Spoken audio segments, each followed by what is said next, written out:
Welcome back to Bat Fridays here on One Comic Book a Day, where we're covering Batman issue 11 and the first story, which I've double checked the title of. You see, on the title page, Help Wanted Man, but when I looked it up, the story is listed as the Joker's advertising campaign. Both titles make sense, it's just it was possibly republished with a different title, unless I'm misreading it and they just didn't put the title on the title page, which does happen. And the Help Wanted Man was not the actual title. But it definitely reads like the title. The Joker has escaped from prison, and he's leaving clues about the crimes he's about to commit in the newspaper wanted ads for Batman to figure out and come stop him. Because the Joker loves Batman's attention. But that's not what I want to talk about right now. What I want to talk about right now is how creepily into Robin this comic is. First off, when we see Dick Grayson, he's training with Batman, boxing, he's shirtless, and he's incredibly fit and muscular. Remember, Dick Grayson's supposed to be around like 9 to 13, depending on the writer, or whatever age they feel like he is. They keep that kind of broad. Later on, it's sort of hinted at that he's in his later teens for these things to work, especially if we're going by the new 52 timeline where only 5 years had passed since Batman had started. But this Dick Grayson's only supposed to be like 9 to 13, and he's pretty muscular. Later in the description, the narration describes him as having a tight little frame, which made my skin crawl. Robin does get a chance to shine in this comic, actually. But back to the Joker and whatever the hell his plan is. So the Joker is putting his crimes in ads and Batman showing up and failing to capture the Joker. I love this moment where the Joker at one point says, "How did you find me?" You've been advertising to him. Did you forget your entire thing this issue?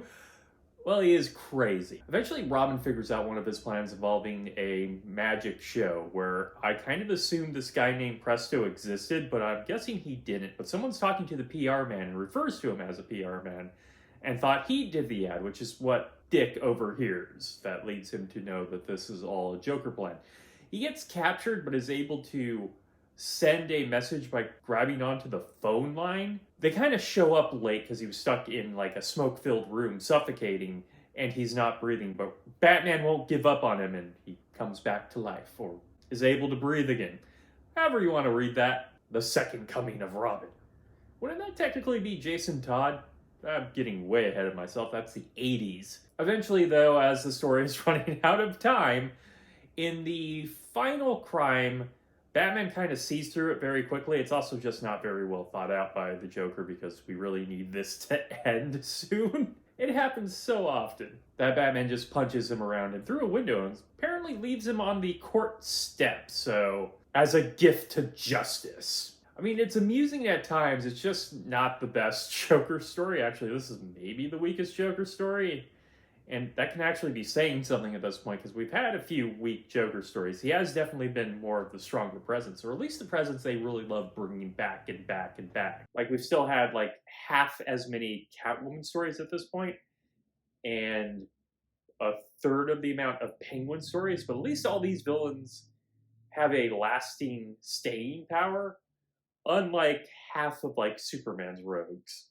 Though Superman doesn't have as many rogues at this point because it's only like 1942. It's like the middle of 1942, which is why the art still hasn't really improved. So that is it from Batman number 11, the Joker's advertising campaign.